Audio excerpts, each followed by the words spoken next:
Hi, everyone. Thank you so much for inviting me and having me on today. I feel very privileged to be in such good company. And like the majority of my school life was spent being just such a bad student that being invited to speak at the University of Michigan is like divine comedy itself.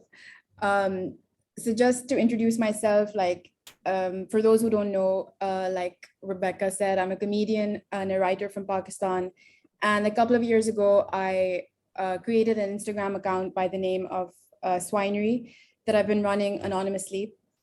And there's a little clip from a Vice documentary that I wanted to show you so you can see the main character. If Anmol, you could play the Vice documentary clip. Yeah, 1 minute. Sure.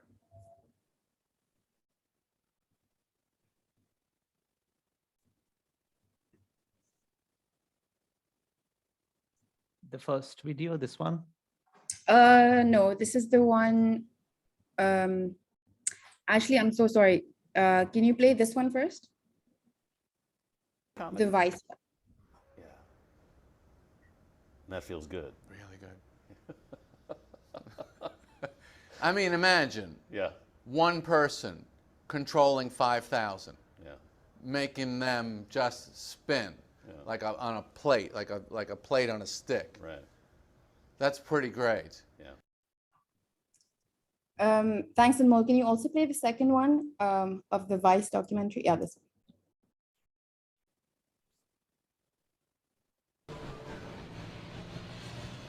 Why I am haram?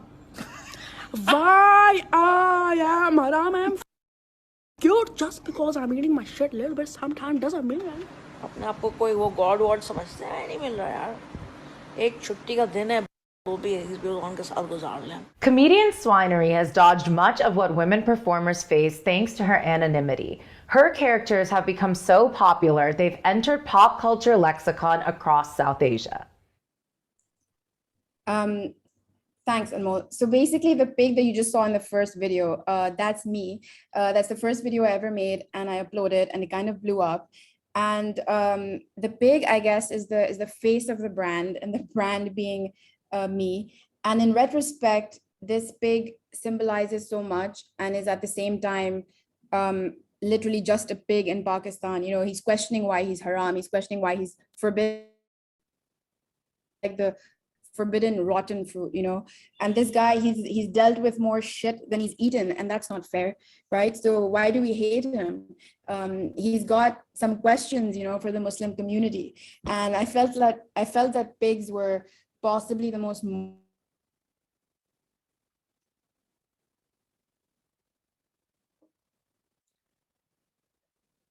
Swineryy, I think we lost you for a moment. Could you please repeat your last few sentences? Can you hear us?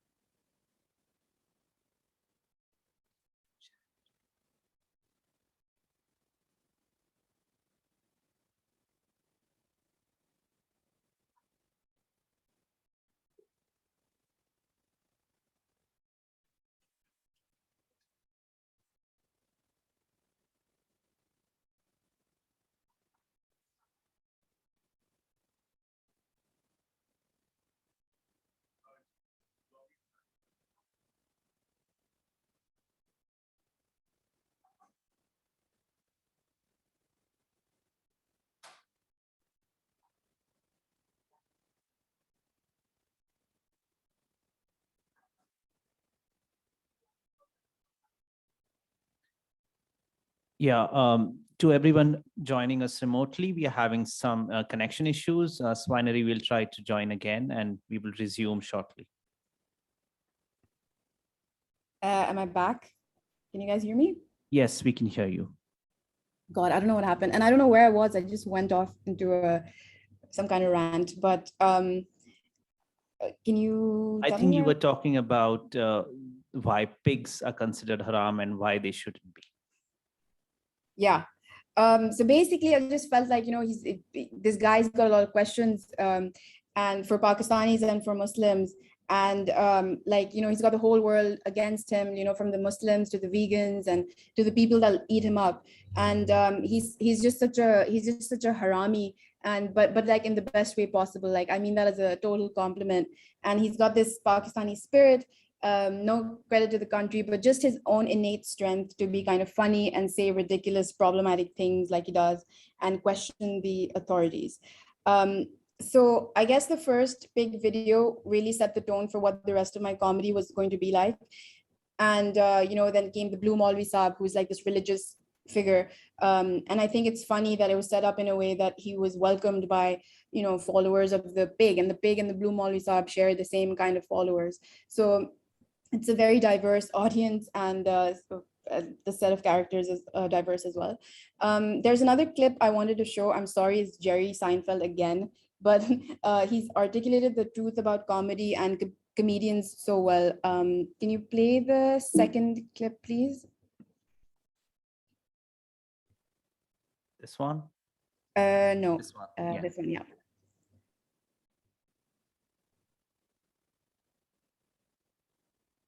It's a very, but the power in the moment, it's a very powerful feeling, but it is also a very generous feeling. Right. When you're making 5,000 people laugh really hard, you feel that you've done a very nice thing. Mm-hmm. And you come off much more feeling that you gave something than you got something. Yeah. It's much more that I gave something. That is a healthy perspective, and I think it is essential to a long life in this business. If you're doing it for them, you'll be fine. Mm-hmm. If you're doing it for you, that could be problematic at a certain point, because they'll know it, they'll feel it, and they won't like it. Right. So today I'm just discussing the risks involved in being a comedian and being funny, especially in Pakistan, where, you know, your audience is hilarious, they're loving, but they can also end you. So one of the biggest concerns globally seems to be, you know, the freedom with which comedians hone their craft and how many groups they offend in the process of doing that. And Patrice O'Neill, who was one of the greatest comedians ever, he once said that funny jokes and unfunny jokes have the same birth. You don't know if anything's going to be funny before you say it. You should be able to attempt to make anything funny. So if Anmol, you could play the Minesweeper video for me.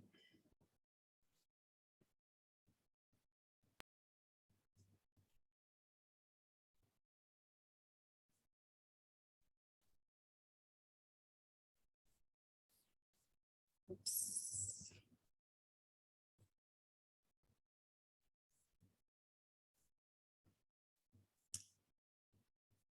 Oh God, I think I lost you guys again.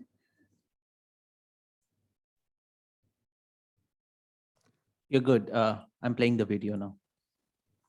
Okay, cool.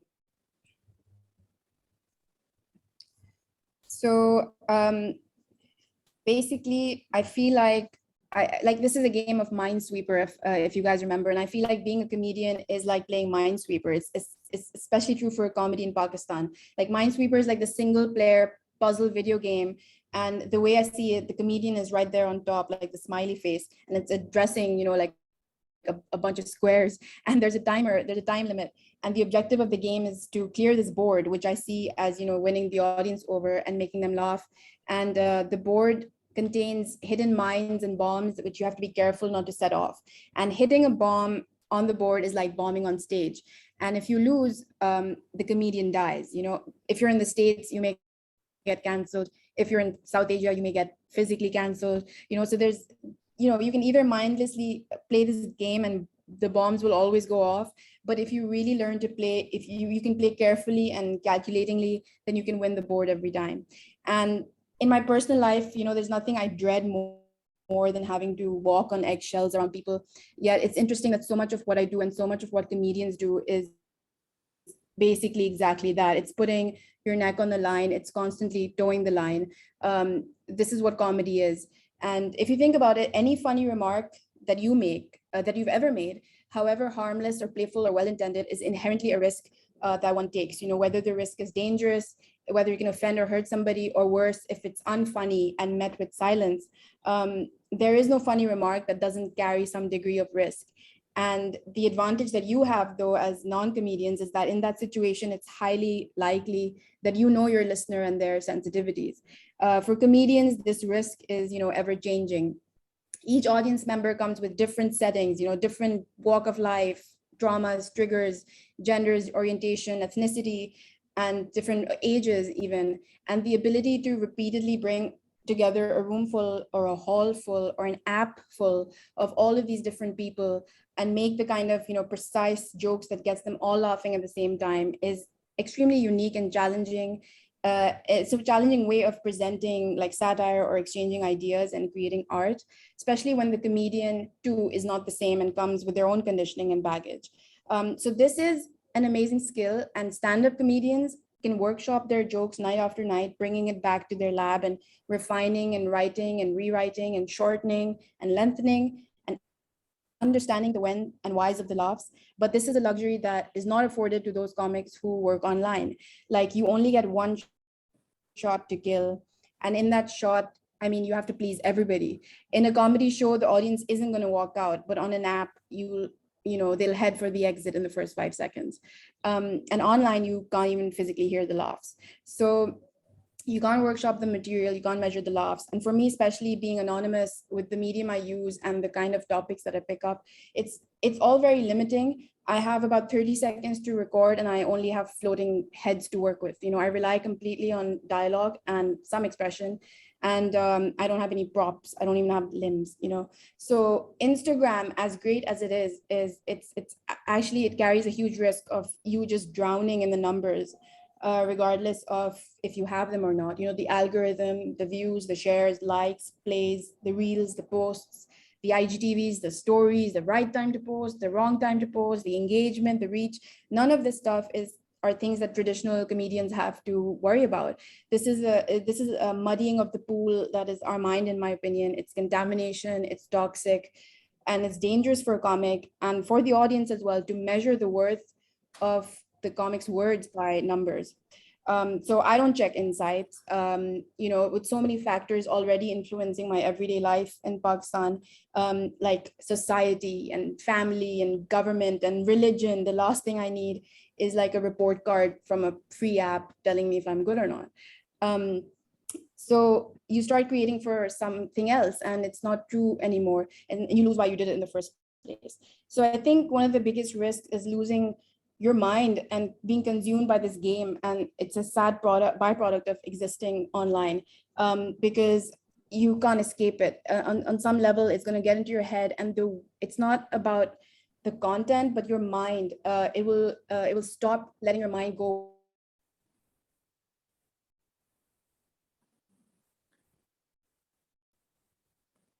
Swineryy, I think we lost you for a second. Could you, when you can get back, can you please repeat those last few sentences? Are you there, Anmol? Yes, we can hear you now. Cool. Oh my God, you guys lost me again. Just for a second, you have about 5 minutes more.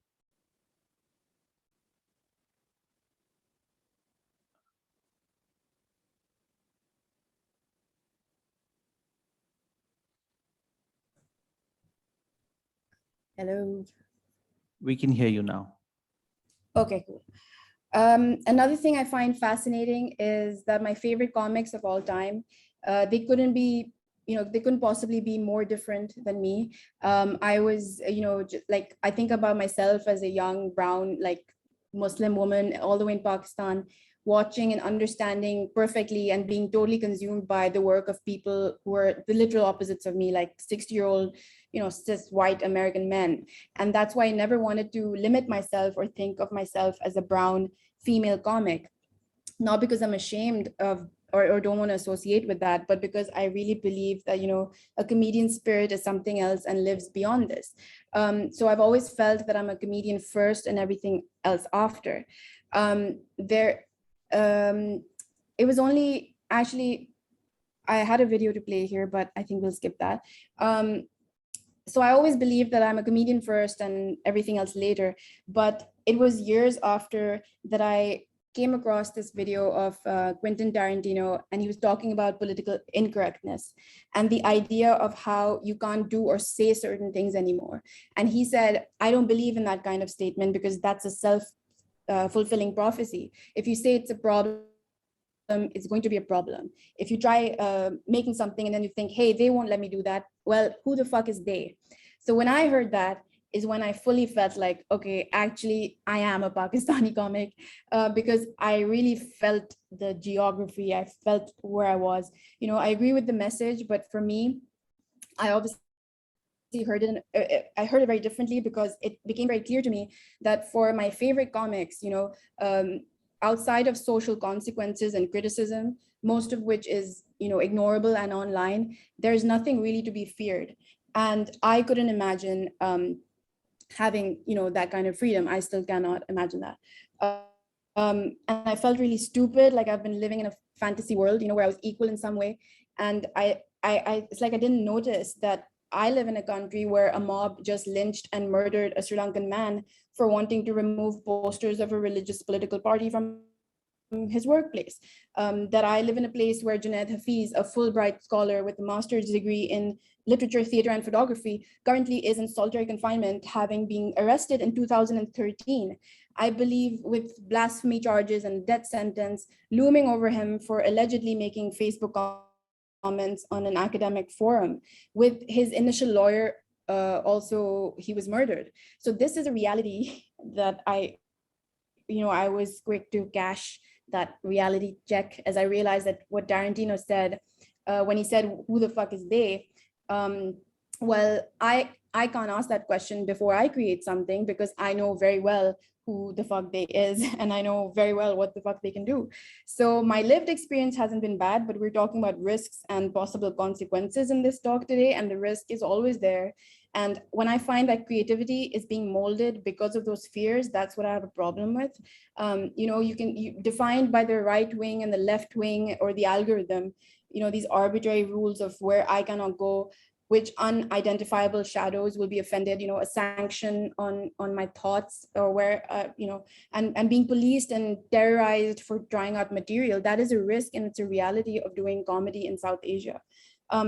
So when I chose the topic for my talk, with the Will Smith and Chris Rock showdown at the Oscars hadn't happened, and I felt for Chris Rock, I still do, but eventually the most important thing that I took from that I understood from that, is that if I was in a position where the worst conceivable thing that could possibly happen to me as a comedian, if the worst thing that could happen to me was a slap from a huge movie star, well, then I would be making a lot more jokes.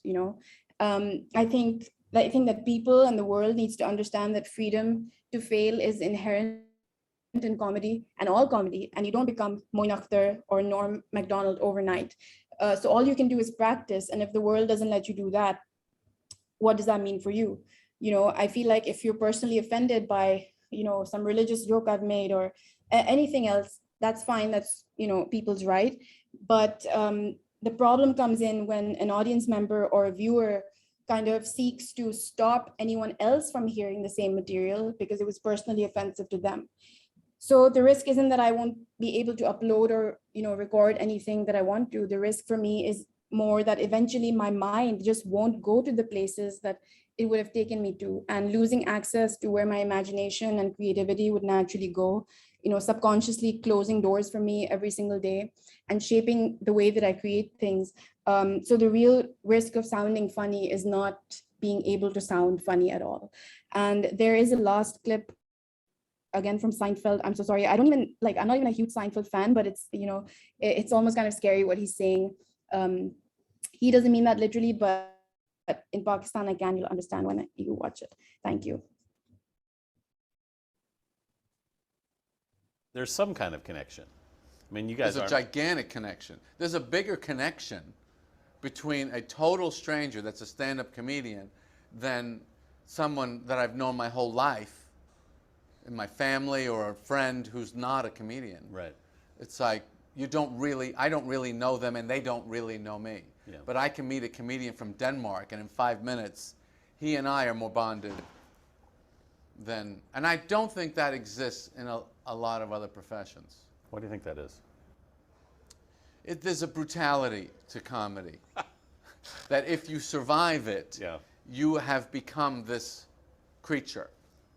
You become a creature that's a humanoid. Not human, but humanoid. Do you think of yourselves as another species? Yeah, You do. yeah. And so one of the things that I've done in a number of shows is I asked the comedian, so how do you do when you're talking to people that are not comedians? Yeah. And most of them, you just see this pained look on their face, like, it's hard. You know, it's hard.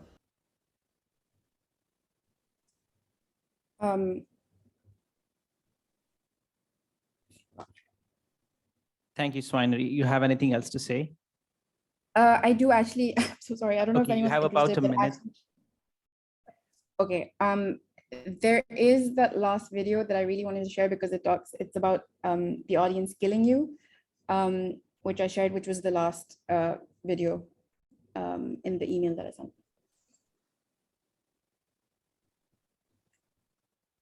Is this the one? Yeah.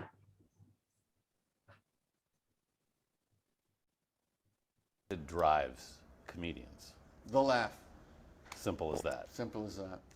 The moment of laughter is just a pure, weightless moment of existence. And and getting to that place where you can hear it, get it, give it, you just want to be around it. What does it take to be a successful comedian? You have to be a kind of ruthless person in some form. I don't A think most. relentless, ruthless person. That cannot be taught. That is, you can slap me night after night after night, I'm going to keep coming back. And then when I get you in the corner, I'm going to destroy you. So it's like a boxer. Yeah. You know, there's a kill instinct also that a good comedian has. Kill meaning. And, That you know you have an audience in trouble. yeah. You know, they're getting into this.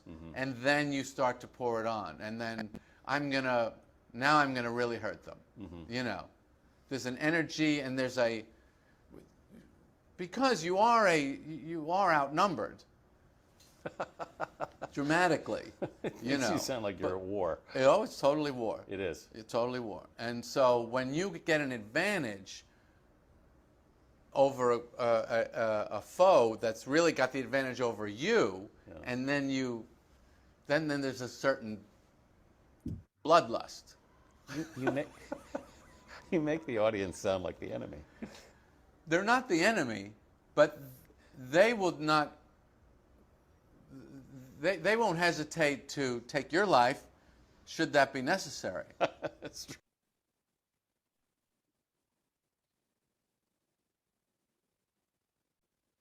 Swineryy, if you would like to summarize, we can give you a few more minutes. Oh, that was it. That was basically it. I just wanted to talk about the risks of doing comedy. Of course, I'm protected by being anonymous, but the risks and consequences are very real. So I feel like people who aren't comedians should just keep that in mind. You know, everything that goes into a joke, it's basically, you can't really see it, but there's a lot. And that's it. Thank you for having me.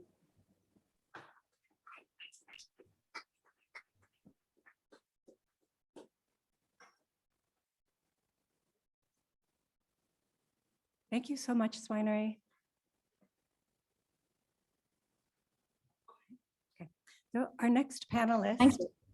Aakar Patel, was restricted from flying, allegedly due to his criticism of the Modi government. He's a syndicated columnist who has edited English and Gujarati newspapers. His books include Why I Write, a translation of Sadat Hassan Manto's Urdu nonfiction,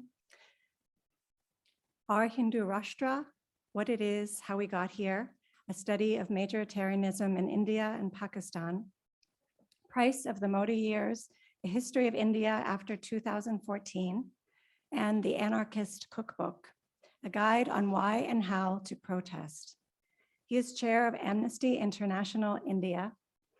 And I think Ramji Chandan put it well when he said that, quote, "The reason humor lurks beneath even the most serious of Aakar's writing is because he sees the foibles of the hoi polloi as absurd theater."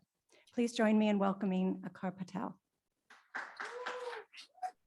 Thank you very much, and thank you for having me. I'll rattle through my 15 minutes fairly quickly. Please stop me if I get boring or if I exceed the 15 minutes. I want to speak to the middle, that there is a theoretical middle that activists speak to. There's a bunch of people on your side, there's a bunch of people on the other side.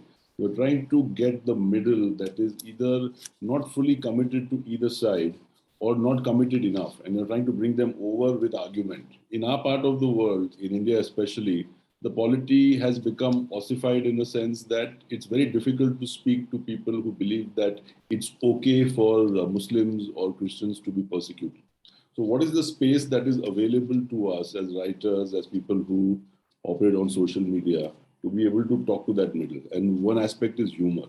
Social media is important because mainstream media in India is more or less sold out in the sense that corporate media and corporate interests take a very large part of mainstream media. And it's difficult, given the amounts of money that the state gives to mainstream media and the power that it holds over it in terms of licenses and contracts and so on, for mainstream media to be able to totally dissociate from the state.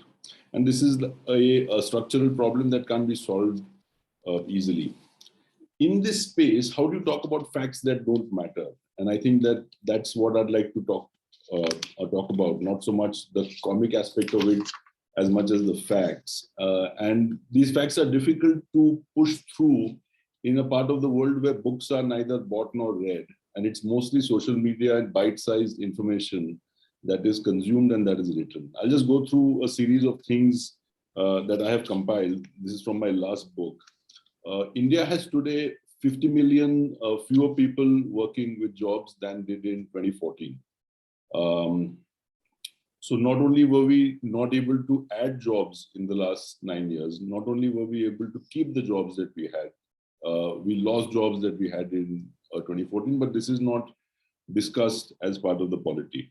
The labor force participation rate, which is that part of the population which is 15 or more, which is either working or looking for work, in the United States is 60%. In China and Vietnam, it's 75%. In India, it's 40%. It was 52% in 2014. So we had about 50 million more people working in that year than we do now.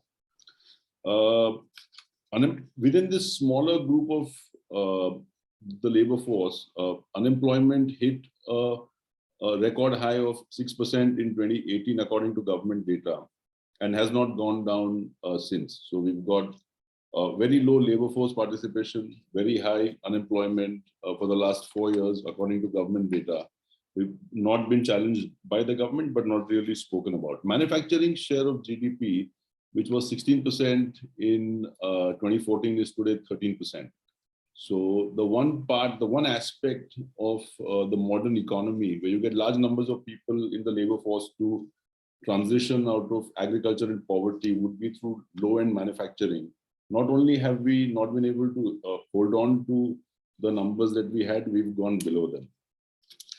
There's a government scheme that offers work to the poor, 100 days of guaranteed work. That number of the number that the government spends on it has gone up 4x since 2014. So what was spent on this scheme called the Manrega, where the poor get 100 days of guaranteed work, is 4 times now what it was 8 years ago, and still demand is unmet. Indians were spending less on food in 2018 and spending less, generally speaking, on consumer expenditure, according to a government survey, in 2018 than they were in 2012. And this is before the pandemic. So we were poorer in 2018 in a very poor part of the world than we were in 2012. There was a sequential decline in GDP growth for 13 quarters. So from January 2018, we declined, we lost traction in terms of GDP growth for 13 quarters. That's 2 years and 3 months. And all of this is before the pandemic. The Reserve Bank of India, which is the Federal Reserve in our country, has documented 60 straight months, except for one period of 2 months in April and May 2019. The majority of Indians have said they are worse off now than they were a year ago. This is for 5 straight years. The Indian middle class has stopped growing for a long time. So the Society of Indian Automobile Manufacturers, which is the body that oversees all of the car and motorcycle companies, has said that India is in the midst of a deep structural and long-term, close quote, slowdown. And it doesn't know what the reason for that is. And this was in March 2020, before the pandemic. The number of cars sold in India has been flat for 10 years. The number of two-wheelers, that is motorcycles and scooters, has been flat for 8 years. We don't know why that is. India doesn't have a meaningful upper middle class. So the number of vehicles sold by the top 3 German auto manufacturers, Audi, BMW, Mercedes-Benz in China, is roughly about 20 million a year. In India, it's roughly about 20,000 a year. So we are a rounding error in what the China sales are. Residential property sales have been stagnant in India in the 8 major cities for the last 10 years. So it's about 300,000 units and has remained there for the last decade. On 49 out of 53 global indices, India has fallen since 2014. And these include conservative indices, including those by the World Bank, the World Economic Forum, the Cato Institute, the Economic Intelligence Unit. We have slid on the failed states index. These are not things that are debated in the polity. Lastly, 60% of the population of this country, which is 800 million people, line up every month to receive 5 kilograms, roughly about 10 pounds of free grain, because they can't survive without it. So the states provide support in terms of free grain to 60% of the population, because there is no work to be had. This is one part to the polity which is not really debated. There is another part to the polity, and this is something that the state does top down, which is that after 2014, we've begun a majoritarian project where we brutalize minorities, especially Muslims, in 2 ways. One is through exclusion. So India has 28 states in which none of the governors or the chief ministers, as we call them, is a Muslim. This is a population which is 200 million strong. In 15 of these states, there is no Muslim minister or secretary in your terms at all. In 10 of these states, there is one Muslim minister, normally given the minority affairs, which is a token portfolio, which is also the way that it is in the union government. The union has 303 members in parliament, of whom none is a Muslim, and it had 282 members in the 2014 parliament, of whom none was a Muslim. So this is deliberate exclusion. It's a political apartheid. There is no end to this other than harassment. How do we debate this? How does this come into the discourse of politics or of media? I don't know, because these are not things that are spoken about. Many Indians would be surprised to know that these are the figures, because the mainstream media doesn't really refer to them in any way. Beef lynching, which is the murder of Muslims on the street by civilians in street violence, as a category of violence, began in 2015. And it began after 2 states were encouraged to criminalize the possession of beef, because the Prime Minister spoke of something called the Pink Revolution, which was the export of meat products, which he found offensive. And according to hate trackers, 97% of all violence on the issue of beef and 100% of all fatalities, all lynchings on the issue of beef, mostly of Muslims, has come after 2015. Both these hate trackers were taken down because the government doesn't want us to see this data. 7 states in India after 2018 have criminalized interfaith marriage. So Muslims and Hindus can no longer marry one another except through signing a form in these 7 states, where the government determines whether or not the marriage can go through. In some states, there is a 60-day notice that you have to give to the government. And a bureaucrat will determine whether or not it is that the marriage can go through. the burden of proof on whether or not there is coercion involved in the marriage is not on the woman. An adult woman's testimony is insufficient evidence for the government in India to believe that she converted of free volition. It is the man she's marrying and the family she's marrying into that must prove that there was no force on her. I should say also that the similar reversal of burden of proof is there on beef, that if you are accused of having beef in your fridge or in your car or your van, it is not for the state to prove that that meat is beef, it is for you to prove that that meat is not beef. And what has happened is a man was convicted in 2019 in the state of Gujarat, where he was accused of serving beef at his daughter's wedding. The state was not able to prove that this was the case. The forensic sciences laboratory was not able to prove that this meat was beef, and the judge convicted him, saying that the law says that because we can't prove it, it's up to you to prove it. Since the man couldn't show that the meat which had been consumed many weeks ago was not beef, he was given 10 years. This sentence was later overturned, but this is where the judiciary, generally speaking, is. Muslims have been excluded from a law on citizenship, which gives asylum to people coming in from 3 neighboring nations, assuming that they are not Muslim. So all non-Muslim ethnicities are accepted and put on the fast track to a nationality. And this law is one of a 2-part pincer. The other is called the National Register of Citizens, where the state lines up everybody and says that if you're not able to prove that your ancestry was here 50 years ago, in a part of the world where documentation is fairly weak, then you go into jail. And there are over 1,000 people in the state of Assam, mostly Muslims, of course, who have not been able to prove to the satisfaction of 2-year contractual bureaucrats that their paperwork is genuine. Men are separated from the women. 6-year-old children are taken away from the women and sent out to the community outside of jail. There is a law in the state of Gujarat where Muslims and Hindus cannot rent or sell property to one another. And this law has been tightened in 2019 and 2020. And should a Muslim or a Hindu in all the cities of that state, this is a fairly large place, about 65 million people.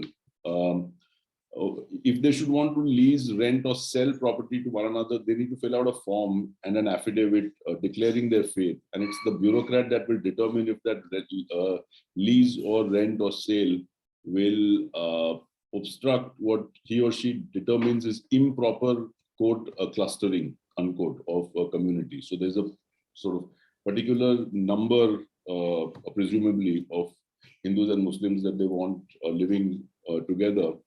And the government determines where it is that Muslims can lease, rent or buy property.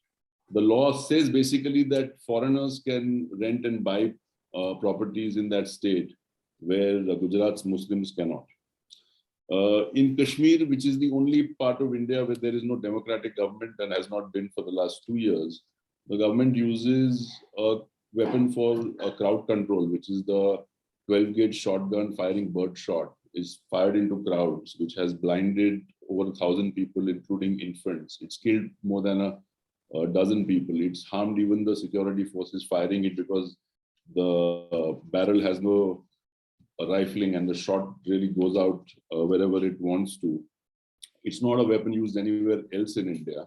It's reserved for the Muslims of Kashmir, and the judiciary doesn't have a problem with it. That's the other part, that all of what I have said has very little resistance from the polity or from the parts of the state that should be standing up against majoritarian government coming from a political party. But as we have seen in our time since 2014, is not able to. Finally, what's happened is that the state in India has devolved the Weberian function of a monopoly over the use of force, and it is mobs that determine whether or not Muslims can pray in spaces that have been allocated to them by the state. And if mobs oppose this, the state backs off and says that it does not want the Muslims to be able to pray there. Mobs can determine whether or not Muslim women can wear headdress according to their faith, even when there is no real law that stops them from doing so. Mobs can kick Muslim vendors off the street who sell eggs or meat in large parts of India. Mobs can vandalize and beat up people merely for being Muslim. Mobs have accused Muslims of spreading COVID And this is something that the mainstream media has spread as a theory. So we are in that state in India where violence against the minorities has devolved to the mob efficiently and goes on every day. And as I said earlier, at a time when the economy seems to be doing something which describes a trajectory very different from China or the East Asian tigers. Bangladesh's economy, the per capita GDP in Bangladesh was 50% behind India's in 2014. Roughly about $1,600 per capita in India, and roughly about $1,100 per capita in Bangladesh. Today, after 8 years, Bangladesh is ahead, but there is no real debate about why, because the facts don't matter. It is the emotions of the population and the mob that control the state, that control the media, and the quandary that somebody has on social media or as a writer is how to engage that middle and trying to bring them over to you. That's the burden of my song. Thank you so much for your time.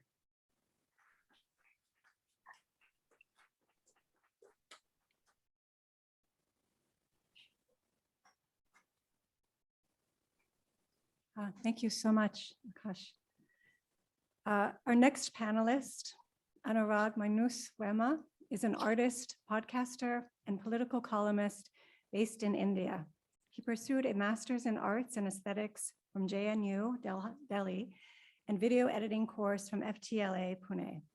He writes opinion pieces and political columns for many mainstream news publications in India. He runs the Anurag Verma podcast that regularly features in the top 5 Apple podcasts in India and is among the top 1.5% of podcasts across the globe. If you haven't read or listened to his interview with Buffalo Intellectual about academics' investment in the caste system, even as they spout literature about systemic systems of power, I urge you to read it.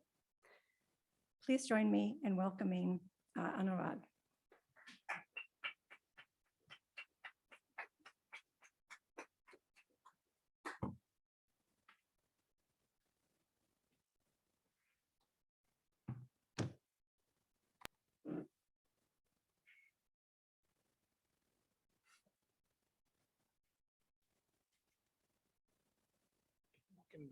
Take the second one. Nice to look. Okay, I can. There is one video.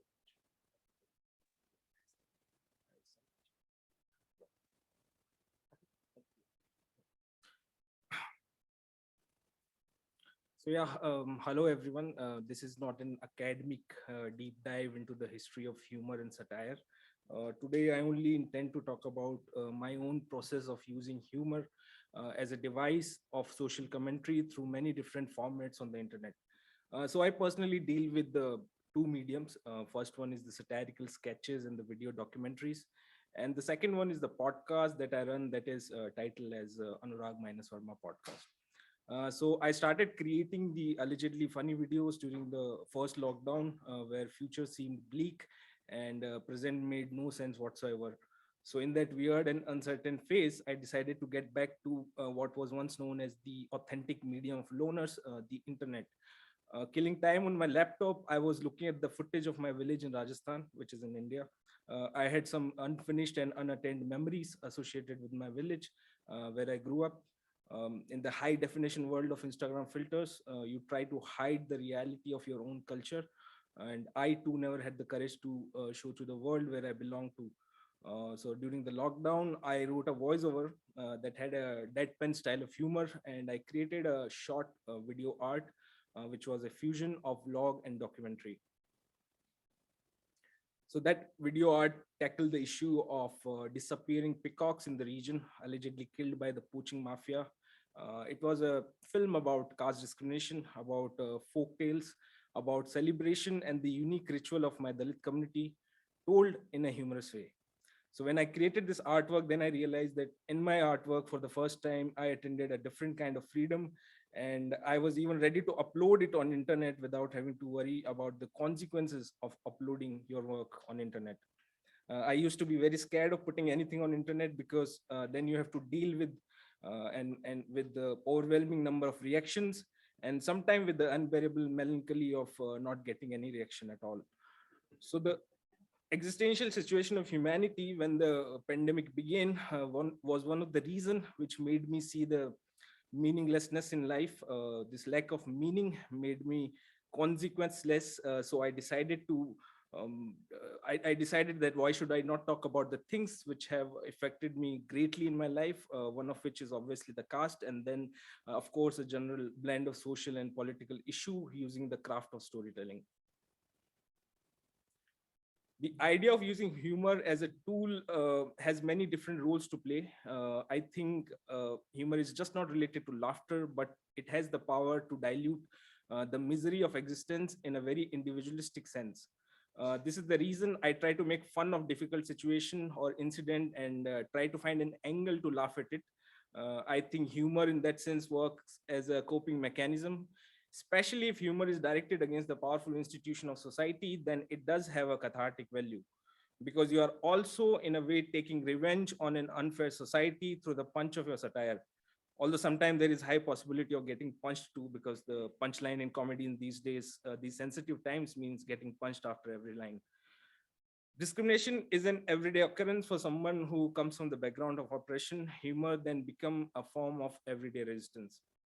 But at this point, it is also very important to ask what exactly is a powerful society and who do you want to make the object of humor in your work? So I personally believe that when we are speaking or when you are using this phrase called speaking truth to power, then I think in the Indian context, power isn't only limited to the government. In a society like India, power is scattered and mostly resides in the archaic social institution. One of the most important one among them is being caste. This is the reason I decided to include the critique of the caste system by making fun of upper caste, upper class mindset. Through my characters, I kind of turned the gaze towards them.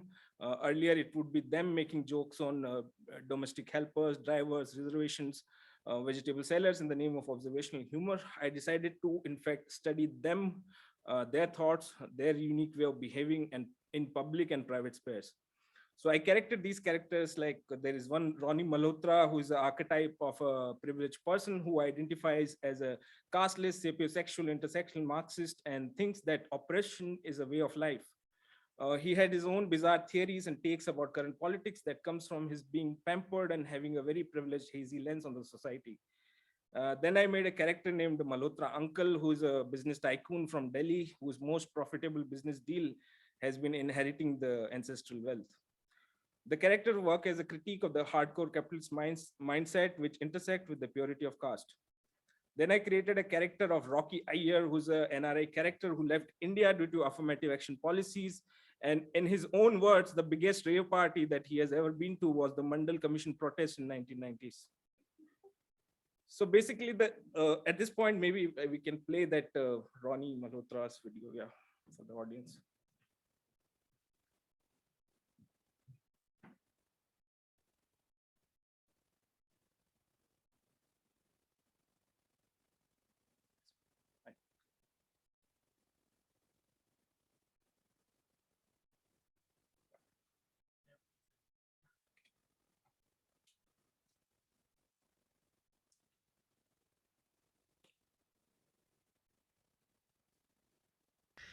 MD trip, man.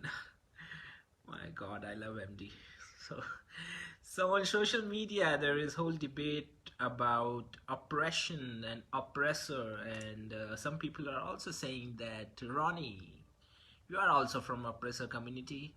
So being an oppressor, I just want to tell them one thing, that oppression is a lifestyle choice. There is an underrated beauty of oppression, and sometimes there is an urge to oppress someone. Sometimes there is an urge. You won't understand it, my friend. You don't have the lived experience of an oppressor, so please pass on the mic to oppressor and listen to me when I'm saying that oppression is a lifestyle choice, and me and my daddy Malhotra can't help it. Oppression is a hobby. How should I explain it to you? It's like drinking kombucha tea with sushi at a 5-star restaurant. It's an ancestral desire that comes from a certain heritage. There is a lineage in that.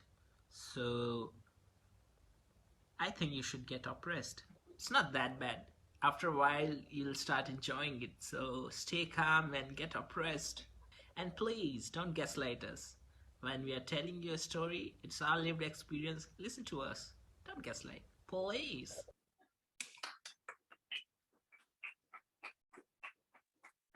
Yeah, so the aim of these characters are to poke fun at the existing power centers, different kind of power centers of the society. So when we are talking about the consequences of jokes and social commentary, then I think consequences of social humor or any form of social commentary, not just the humor, is very heavy in the society where getting offended is considered as a sacred and a moral act. Most of the time, these consequences are at the local level where someone or the group of people are offended by something. So I personally get threats sometimes, like police complaint threat and these defamation threats. Some places in my own city have banned my entry because I made some harmless jokes on them. Of course, harmless only from my perspective, and they seems to disagree with the degree of harm it has caused to their ego.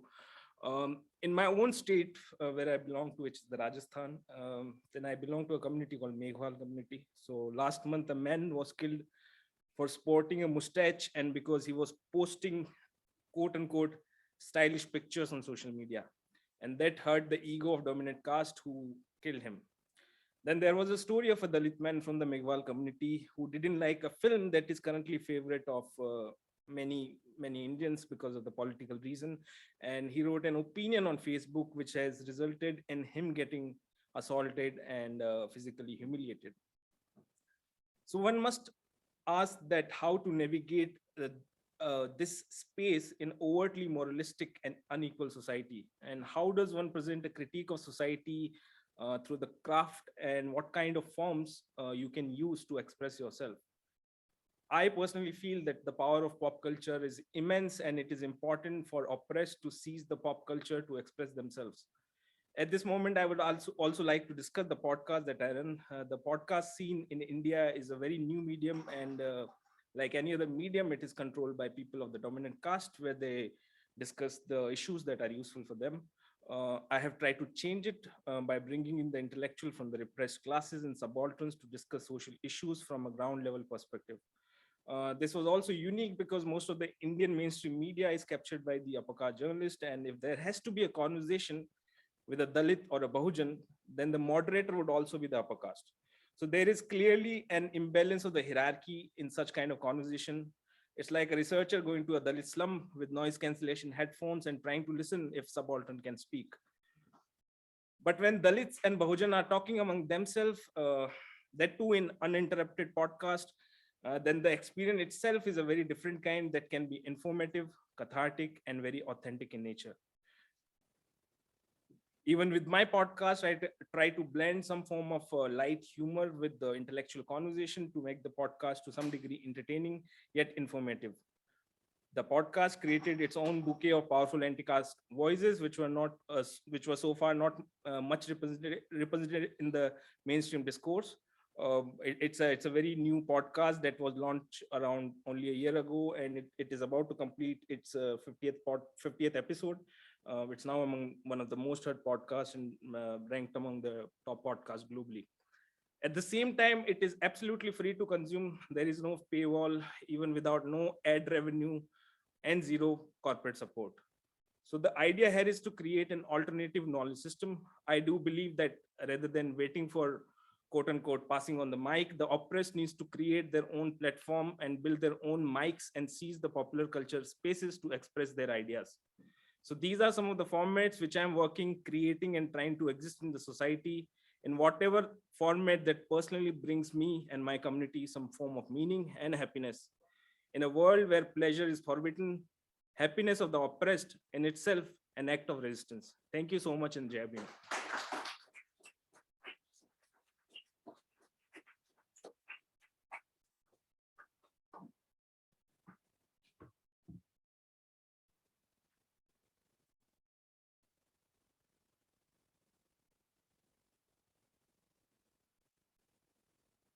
Thank you.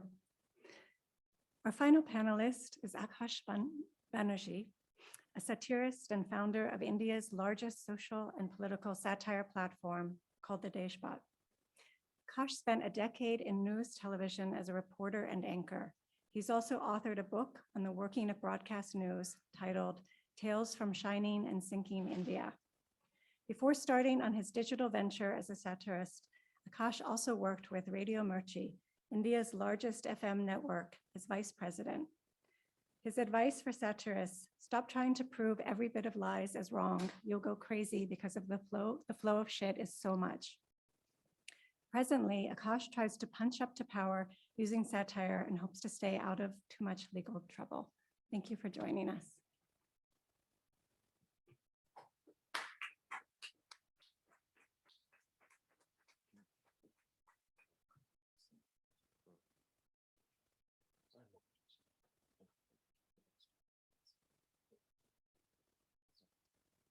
So I haven't changed anything.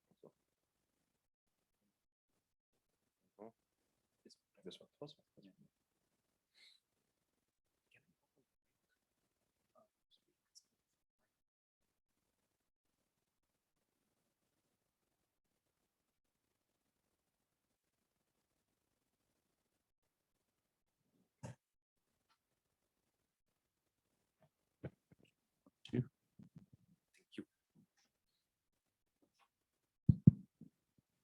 Next. Okay. This is a boring slide.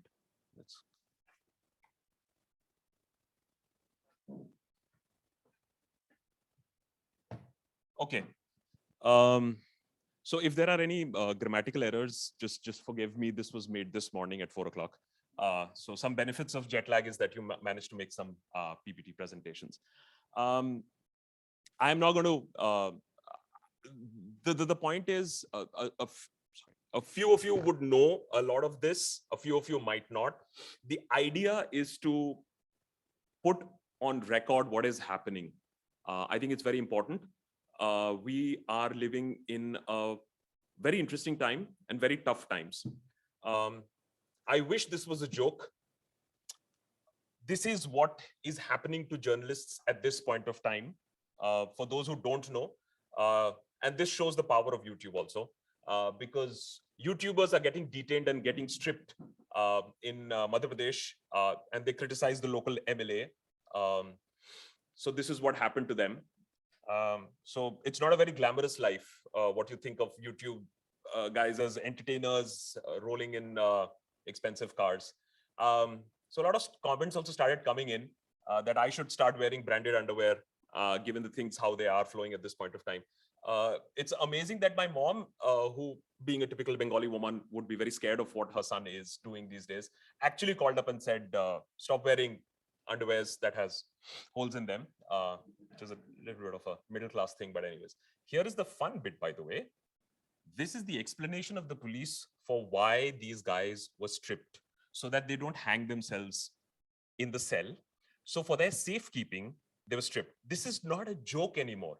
So as I say that I don't need as a YouTuber to even think of punchlines. All I need to do is to repeat what is happening in the government and just repeat it. And my job is done. So this is the explanation so that they don't commit suicide. MP cops decided to strip these journalists, local journalists, YouTubers. The Editors Guild has just come out with as they are always shocked, and they're again shocked. But this is the fact today, is that we are now competing at the very bottom. India, Pakistan, all of them together bunched around 142, 144 out of 180 nations. The problem with this is that either you don't have press freedom and say, I mean, I'm sure Kim Jong-un doesn't say that, oh, I have the freest media in the whole world. He doesn't bother. But the thing is that if you tell this to the government, then they start frothing in the mouth. They say, no, we have the freest media ever. So that is a bit of a trouble. Either just say is that, boss, we don't do this. Now let's understand why YouTubers are coming to the fore despite, and here is one major point that I want to make through, is that platforms like Instagram, platforms like YouTube, maybe Twitter, let's leave that aside, but most of the social media platforms are not designed for people who want to do news, who want to generate awareness, who want to end the class and caste divide. They're not designed for it. Let's get this completely out, and I'll show it to you exactly how. the reason why these platforms are coming to the fore is, despite it not being designed for it, is the complete breakdown of the mainstream media, something that Aakar touched upon. And the biggest success story on this breakdown has been really the farmers' agitation. What happens, and this is across countries, and India does it brilliantly, is that if you ask uncomfortable questions, you will be decimated. Maybe legally, maybe you're stopped from flying out, but more importantly, you will be decimated as far as your reputation is concerned. And the media is more than capable. The mainstream media is more than capable of doing that. The farmers' agitation was one rare case where they actually managed to overcome mass mainstream media for a sustained period of time. And guess what? They used social media to a very, very good impact, whether it be Twitter, whether it be their own social media, and they openly called out mainstream media. The way we are going at this point of time, I won't be surprised that mainstream media anchors, and that's, by the way, a mainstream 9 o'clock anchor for those who don't know, let's call him Gullu. So there is a story there also, but anyway, so the way these guys are being exposed, it is heartening to see, but at the same time, the story comes in from every other household. All mothers, uncles, fathers are still watching this sort of a news. So we also made an episode exactly that the farmer agitation winning against the government and making the government roll back on the farm laws is just one part of the story. The bigger part of the story is also how they managed to fight the perception battle. I wish there were more instances of that. But the collapse. So official being human is this guy who's gone around and actually understood the media and systematically exposed the media. I'll just give you 2 tweets of him. Last 50 debates on News 18 India, a Reliance Group owned news television company, and Amish Devgan, the guy with the garland, the slipper garland that you just now saw. Last 50 debates, attacking Pakistan 17, attacking opposition 24, praising Modi and Shah 6, Ram Mandir 3. 1,000 debates of Arnab Goswami. For those who don't know, India's Tucker Carlson. 1,000 debates, anti-opposition 511. And I always say about Arnab, he used to question the Congress the most before the BJP came into power in 2014. The only problem is still questioning the Congress after so many years. Pro-BJP RSS 149, ultra-nationalist, anti-Pakistan, pro-war 108, Ram Mandir 43. So what are they not discussing? And this is what the mainstream media does very well. They are not discussing the PMC bank scam, economy debate 0, unemployment debate 0, education debate 0. Oh, by the way, this is Aaj Tak, News 18, Z News India TV, 202 debates. This is not a joke anymore. You have the top 4 Hindi news channels debating 0 on the economy, unemployment, education, healthcare, public infrastructure, farmers' distress, poverty and malnutrition, women's safety, environmental protection, mob lynchings, questioning any. Oh, let's forget that. Questioning government to chhod do. Let's forget that. We actually do a show called the GRP, which is called the Godi rating points. If you can use your imagination, you'll understand what is Godi and why Godi media is called Godi media. And the Godi rating points actually gets us good content numbers. Why? Because we just repeat what these news channels are doing, and that's good fun. Unfortunately, a lot of people take it seriously. Well, anyways, just a quick thing about what we do, and I'll take you through some other YouTubers also. Some of the tactics that we deploy, we use. I'm not going to play all of this, but if you guys are familiar with Takeshi Castle, with Javed Jaffri's narration of people trying to go through. So we did that on the Capitol Hill, and what people were doing, that turned out very interestingly. I have an alternate character called Bhakt Banerjee, who is basically a right-winger, who goes around and interviews people and doesn't tolerate anything against the supreme leader. Then, of course, we deploy a lot of data. We deploy a lot of, when Arnab Goswami's WhatsApp chats became popular, and he didn't say that these are fake, but I went ahead and said, no, these are fake, and talked about it. So there are various ways of talking about. What I wanted majorly to talk about today, and because it has been talked about, the accessibility, what works, what doesn't work, and for who it works. It's very, very important that we understand how to make social media work for yourself, especially in the news, social, political space, because as I said, it's not designed for that.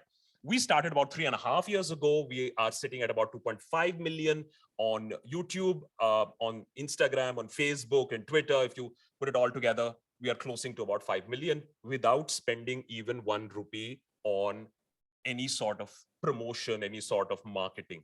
And thankfully, we are not the only one. I'd like you to look at a person called Ajit Anjum. Mainstream media, and there are so many at this point of time, mainstream media people who still have a spine, don't want to do the kind of stuff that they're supposed to do at 9 o'clock and forging out on their own. What is very interesting is if you see user created, that's March 30th, 2020. The channel got created on March 30th, 2020. And today he is sitting at about 2.5, almost 2.5 million users. And I can tell you that he hasn't spent any money as far as promotion is concerned, just plain going out and reporting. And you know the fun part?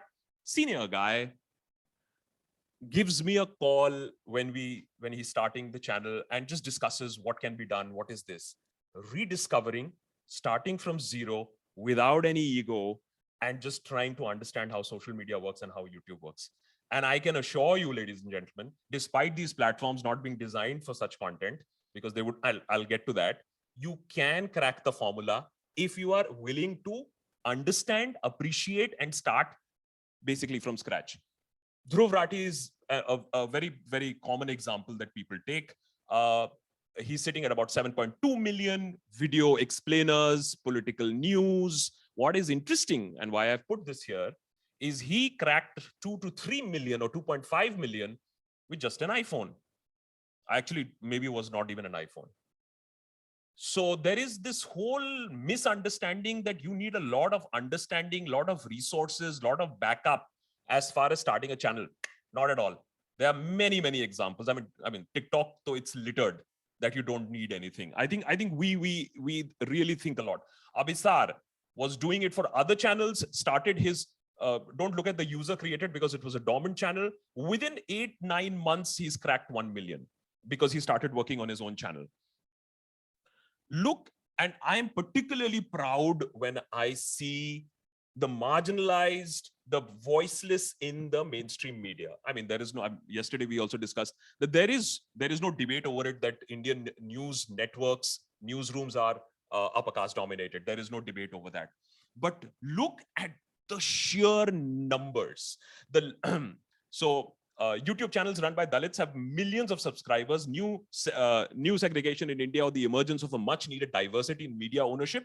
The largest amongst them, National Dastak, has around 35 lakh subscribers. The 3.5 million subscribers. Bahujan TV has 17 lakh. National India News, NIN, has more than 13 lakh. And then there are, of course, many, many more. MNTV, Samna, Dalit News Network, which is DNN, SM News, and Voice News Network. And also vloggers are also there. So that means, and by the way, if you look at National Dastak, which has this 3.5, because I have followed their amazing growth, is there a high-end studio? Are there Macintoshes doing processing? This is just a guy or two people going out and speaking to people. And there is a constituency that would like that perspective, that raw perspective to be put out on social media. So this is becoming a bit of a trend, which I'm very, very happy to report as more and more people come and try and tell their story. So that's very interesting. Unfortunately, on the other side, of course, you have hate. I mean, I'm not even going to tell you exactly what is happening on Twitter, etc., and Facebook, which is should be better documented. But even on platforms like YouTube, which have better content guidelines, which have better takedown policies, you have hate that is being spread. This needs to be countered either by calling them out or by reporting. We had one video taken down because criticize that's absolutely okay, but it issued threats to the extent of hanging us because we dared question the supreme leader. So these are the things that are still also happening. Now, why do I say this is not designed for us? This is not designed for non-entertainers. YouTube, Twitter, let's leave Twitter because Twitter is a huge news segment there. Instagram, even to a lot of extent Facebook. They're not news platforms. If they really had their way, if you were not around, they would be happier, I would say. They would be happy. I'll tell you why. I'll get to that reason. But this is the data. The data shows these are the top 10 YouTube influencers in India. And those who are familiar with a little bit of YouTube, but those who are not, let me just tell you, they're all entertainers here.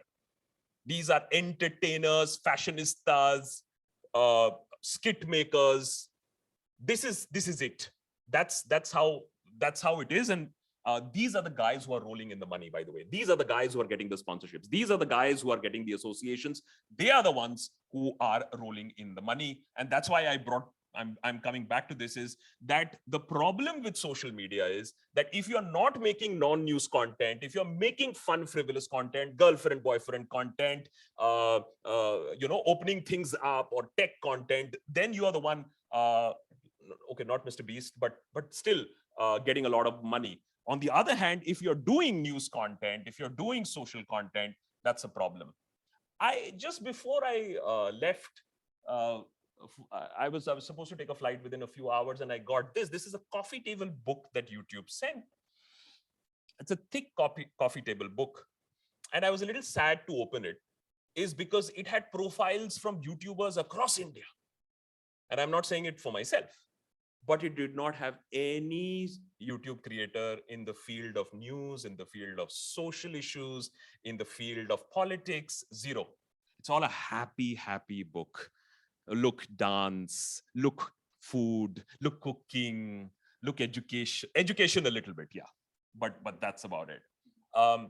If you check out what are the most common categories, animation, look at beauty, comedy, conspiracy works, yes, cooking, but you won't see social issues, you won't see political issues, you won't see news. Nobody wants to consider these things. And of course, comedy and skit is number one. This is what you get when you go and try to ask YouTube what is new, what is trending. So you will get music, movies, live, and they've now recently put news. But here is the story here. You will never see a news story done by a creator on the trending list. There's some reason. It will never, even if you have the numbers, even if you have the engagement, it won't ever be there. But if you do now, so I say, let me go to fashion. Let's see what's happening in fashion. At the bottom line, you'll see that YouTube is actually promoting independent fashion creators. What happens when you go to news? It doesn't promote anybody. It's only promoting the big news brands, outlets, and it is saying, okay, you can also watch some sports news, entertainment news, etc., etc. But it is not promoting anybody. So what do? So you have to promote yourself and you have to finance yourself. How did we start? We started by saying that, okay, we are doing this. We're taking a big risk. We opened up a Patreon account and we said that, well, there would be a certain number of extra perks for members. And that's how we started getting some sort of stability. Of course, it's never going to make you handle a team or get a full office. For that, you will have to look for more revenues. Looking for more revenues and marketing, then we launched our own brand. So Priya was asking me, well, where did you get this sweatshirt? So, I mean, as a rule in my life, I don't even wear any other merch or any other t-shirt. I only wear what we create here at the Deshbhakt, whether it be t-shirts or sweatshirts. As a rule, I just do that. So I am just putting this across here. The fundamental point that I just wanted to put across is it's a difficult life being a non-entertainer YouTuber. It's a very fulfilling life because you really have a platform. As Amit was saying, you don't have to think and you don't have to get it approved from anybody. Whatever you do is your responsibility and you bear the consequences. And there are a lot of them these days. But it is a huge opportunity. But it's not going to be a bed of roses. If you are a non-entertainer social media creator, there will always be this fight. There will always be this lack of resources and, unfortunately, lack of public attention. Because you see, I'll just end with this sad realization. So when I was just writing a book, and at that point of time, cable TV was the in thing. And I always used to believe that cable TV is controlled by cable TV operators. So they will push in the channels that are getting the money. And when we get the DTH data, the direct to home satellite data, that is going to reveal that no, people can watch whatever they want to watch and the number of channel selection is lot. You know what the DTH data said? The DTH data said that people are watching the shit all the more than even the cable television. And the digital data, unfortunately, tells the same thing, because now what has happened is all these mainstream channels have understood the importance of YouTube and they are heavily investing into YouTube. So all these mainstream channels, these hate spilling channels right now are also on YouTube. They are also competing now and saying that, okay, here is the future. We're going to do it here also. So it's going to be a tough fight, but it's been rewarding. It's been very interesting. And I hope to carry on and I hope to fly in the days to come, if that is going to be possible. Thank you.